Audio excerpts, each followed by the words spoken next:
اعوذ باللہ من الشیطان الرجیم بسم اللہ الرحمن الرحیم رب اشرح لی صدری ویسر لی امری واحلل عقدۃ من لسانی یفقہوا قولی۔ آج ہم ان اعمال کے بارے میں ذکر کریں گے کہ جن کی ادائیگی پر فرشتے اترتے ہیں۔ ان میں سب سے پہلا عمل باوضو سونے والے کے لیے ہے، یعنی جن خوش نصیب لوگوں پر فرشتے نازل ہوتے ہیں ان میں سے ایک قسم ان لوگوں کی ہے جو حالت طہارت میں سوتے ہیں۔ یہ رات کو سونے کے لیے جب بستروں پر آتے ہیں تو باوضو ہوتے ہیں۔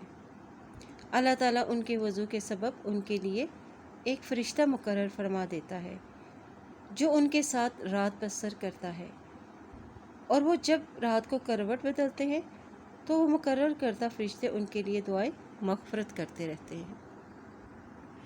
حدیث پاک ہے کہ نبی پاک صلی اللہ علیہ وآلہ وسلم نے ارشاد فرمایا کہ ذکر اور اذکار کر کے باوضو سونے والا مسلمان رات کو بیدار ہونے پر دنیا اور آخرت کی جو بھی بھلائی اللہ تعالیٰ سے طلب کرتا ہے تو وہ بھلائی اللہ تعالیٰ اسے عطا فرما دیتے ہیں۔